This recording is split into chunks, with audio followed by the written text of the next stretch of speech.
Tirkash za mu kunna muku bidiyon ku gani da idanuwanku sannan wato ku ji da kunnuwanku inda wato Sheikh Professor Makari yake sharhi akan mutum ya fito Arne a cikin fim ya rinka kwaikwayo wato wasan kwaikwayo wato na fim, inda shi Professor Makari a ra'ayinsa ya ce hakan idan ba wai don a musguna musulunci ba ne, hakan ba wani laifi ba ne, amma idan ya zamanto za a fifita kafirci akan musulunci hakan wato babban laifi ne, inda wato shi a ra'ayinsa wato Malam Aminu Daurawa yake cewa addini ba wai wasa ba ne, sannan ba wai abun kwaikwayo ba ne da za a rinka kwaikwaya ana fifita wani abu kaman misali saki ko kuma wato fita arne ko kuma wato yin ridda a cikin fim.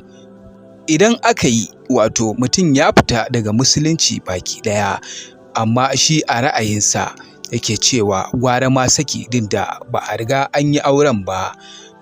Fatanmu Allah ya sa mu dace. Allah ƙarshe me hukuncin mutane musulmi da suka fito a cikin wasan Hausa a matsayin kiristoci kuma suke nuna wa cewa addinin musulunci ba addini bane, har suna jan wasu ayoyi daga Bible cewa Isa ɗan Allah ne. Allah Ubangiji ya ƙara wa malam lafiya da musulmi baki ɗaya a sharuwa lafiya, na gode. Ai imani ba abun wasa ba ne, duk wanda ya haka wannan ya mayar da kansa ya yi ridda ne, yayin da har zai zo yana faɗan waɗannan abubuwan, saboda ita kalmar kafirci ko a ce ba a faɗanta sai idan kana jin tsoron mutuwa, sai idan an maka tahdidi da za a kashe ka. walakin man sharaha bil kufri man kafara billahi min ba'di imanihi illa man ukriha wa qalbuhu mutma'innun bil iman. To su wannan tilasta su aka yi dan za su yi wasan kwaikwayo a ba su wulakantattun nairori akan sun yi wasan kwaikwayo. Tilasta su aka yi su faɗi kalmar kafirci, ba tilasta su aka yi ba. Dan haka idan har suka yi irin wannan suka bayyana kansu a matsayin waɗanda ba musulmi ba, wal iyadu billah, ta ya zaka suranta kan cewa yau ga ka shiga ba ta musulmi ba, wai kana cewa kai ba musulmi ba. Akwai lokacin da na je garin Qum zuwa na Iran na farko, lokacin muna samari, lokacin ni dan shi'a ne, sai na ji kamar ya ce ni kafiri ne. Bakin ciki ya dame ni, ban so wannan gari ba, saboda kawai ina jin in aka ce min ni dan shi'a ne kamar ni da addinin musulunci ne. To ballantana kuma a je a ce wai yau kai kirista ne, a ce kai ka je wai ka bayyana kanka wai a wasan kwaikwayo kake yi don kana wai sana'a. Wannan hadari ne matuƙa, waɗanda kuma suke wannan a janyo hankalinsu su tuba ga Allah, su sake kalmar shahada, su shiga addinin musulunci. Hukunci wanda ya fito cikin fim kuma ya nuna girman kafirci a cikin akasin musulunci, shi hakan ya fitar da shi daga da'irar musulunci Islam. To ai fim wasa ne, fim wasa ne, sai dai kawai wato wasan kwaikwayo ne, sai dai kawai ya danganta ne idan fim ɗin, manufan fim ɗin a nuna girman kafirci akan musulunci, to wannan babban saɓon Allah ne, zai iya zama munafunci, zai iya zama munafunci, babban saɓon Allah ne, kabira ce sosai. Amma idan shi kafirci matsalan itikadin zuciya ne, mai ka kudurta a zuciyanka shine kafirci. Kafirci gaba ɗayan shi kudurin zuciya ne, sai dai kawai wasu alamomi na zahiri su yi. Amma tun da ma ka ce wasa, fim wasa, ai kaga ka ma riga ka yi disqualified maganan kuma kiran shi kafiri ko?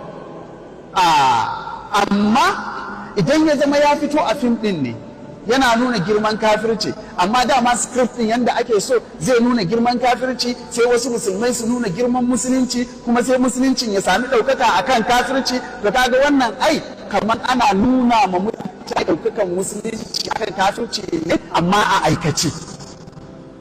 Sannan shi ma yana ba da tabbatar da ɗaukakan musulunci. Ban san ko an gane ni ba. Ya fito a fim a matsayinsa na shekaru, sai ya haɗu da mai sallah, sai suka yi dambe saboda zai je masallaci, sai da sallah ya buge shi, ya ji masa ciwo, ya tattaka shi wuce ya je masallacinsa. To ai kaga a nan da shi da mai sallan a wajen fim sun shirya ne don su nuna wa mai kallo yaya in aka yi niyyan alkhairi za a rinjayi shaidan. Saboda haka shi ma da'iya ne a nan wajen, shi ma mai da'awa ne, sun haɗa kai ne tare suna da'awa don su nuna yaya musulunci, yaya nufan Allah ke da ɗaukaka. Ta fatan an fahimta a kan saɓanin nufan Allah.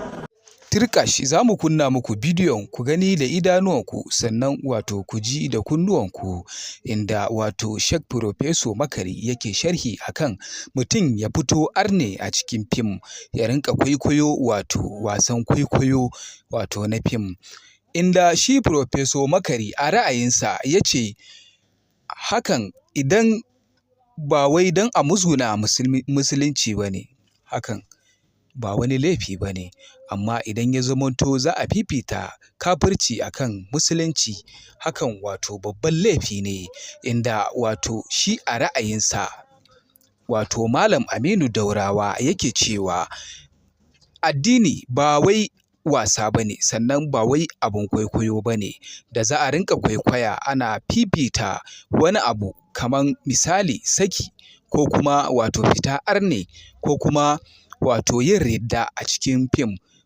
Idan aka yi wato mutum ya fita daga musulunci baki ɗaya, amma shi a ra'ayinsa yake cewa gwara ma saki din da ba a riga an yi auren ba.